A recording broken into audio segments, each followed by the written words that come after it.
Au nom d'Allah, le tout miséricordieux, le très miséricordieux, louange à Allah et que la prière et le salut soient sur le messager d'Allah, sur sa famille, ses compagnons et ses suiveurs avec bienfaisance jusqu'au jour de rétribution. Ceci dit, ceci est le récit du dernier homme qu'Allah fait sortir du feu et auquel il permet l'accès au paradis. Cet extrait est tiré du cours du noble cheikh, l'érudit savant Muhammad Ali Adam al-Éthiopie, qu'Allah Ta'ala le préserve. Il dit Hafidahullah.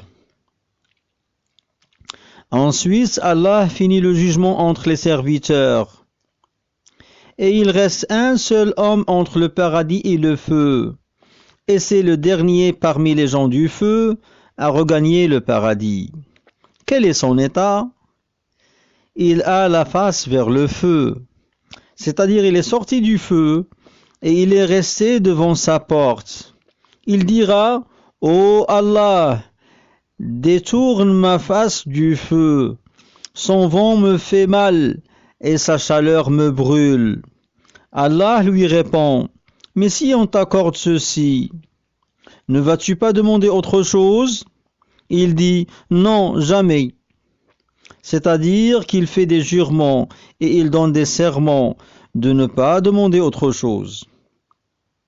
Il dit « Par ta force, wa izzatika, par ta force, je ne demande que cela. » Or, il sait qu'il y a un paradis et qu'il y a des gens du paradis qui sont en train de se réjouir. Et malgré cela, il n'en dit pas une parole maintenant, parce qu'il voit qu'il ne supporte pas l'état où il est maintenant.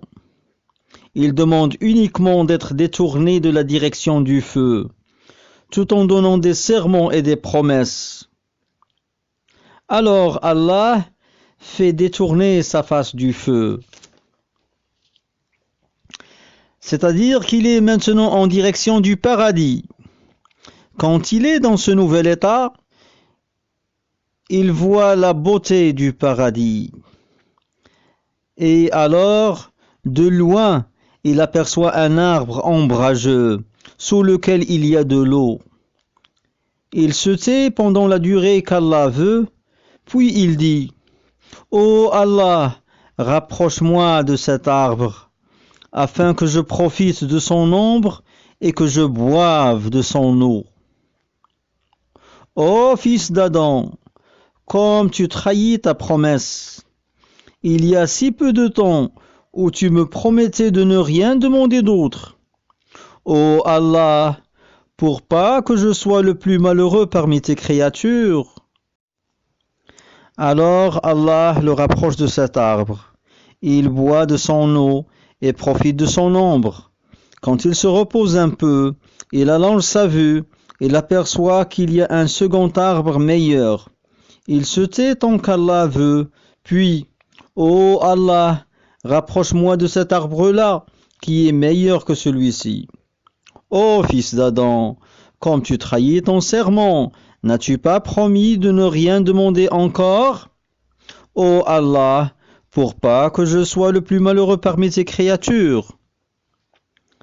Allah le fait rapprocher de cet arbre où il y a plus de miséricorde, une ombre plus grande et une eau plus douce. Il boit, se repose et se tait tant qu'Allah veut, puis il jette un regard plus en avant.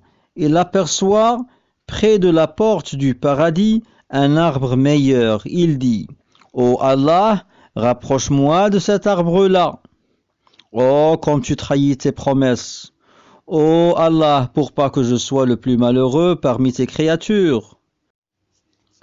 Ensuite, quand il en est rapproché, qu'il boit et se repose, il voit la porte du paradis et les gens du paradis comme Allah veut, dans la joie et le bonheur.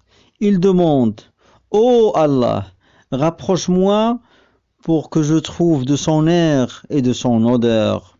Je ne demande que ça, etc. Bref, quand Allah le rapproche de la porte du paradis, quand il l'en rapproche et qu'il voit de sa beauté, il se tait tant qu'Allah veut, Puis il recommence. Ô mon Seigneur, rapproche-moi de la porte du paradis. Il lui répond. N'as-tu pas donné il y a peu des promesses et des serments de ne rien demander d'autre? Voici que tu demandes. Il dit, ô Allah, pour pas que je sois le plus malheureux de tes créatures, fais-moi miséricorde, et par ta puissance, je ne demanderai plus rien. Allah le met devant la porte du paradis. Or, quand il se met devant la porte, il voit sa fleur, sa beauté, ce qui s'y trouve de joie et de bonheur. Mais il se tait alors tant qu'Allah veut, puisqu'il a donné un serment. Puis il dit, ô Allah, fais-moi entrer au paradis. Allah lui dit, malheur à toi, fils d'Adam, n'as-tu pas donné les promesses et les serments il y a peu? Il répond, ô Allah, ne fais pas de moi le plus malheureux d'entre tes créatures. Alors Allah rit de son état. Et quand Allah rit à son serviteur, il lui accorde son vœu et son souhait. Il lui permet alors d'accéder au paradis et il lui dit, fais des souhaits comme tu veux, et je les réaliserai tous. Depuis que l'homme est sur terre, il n'a de cesse d'avoir des souhaits. Je veux atteindre telle chose, puis telle autre chose, etc. Il se disait intérieurement bien des choses, depuis sa naissance jusqu'à sa mort. Cet homme s'en rappelle, et il les dit alors à son Seigneur. Et quand il oublie quelque chose, Allah la lui rappelle. Ne voulais-tu pas telle chose, tel jour? Il dit, si, certes je le veux encore. Et quand son souhait s'achève, Allah lui dit, je t'accorde tout cela, et son double avec. Voici la version rapportée par Abu Huraira. Et dans la version de Abu Saïd, je te l'accorde et son décuple aussi. Et ce hadith est rapporté plusieurs fois dans son intégralité ou en abrégé. Et donc l'homme ne doit pas être négligent envers la prière. Fin de la parole du cheikh, hafizahullah, note du traducteur. Le cheikh donne cette remarque finale parce que cet homme est parmi ceux qui priaient et qui sortent du feu pour regagner le paradis. Fin de ce document, walhamdulillahi rabbil alamin.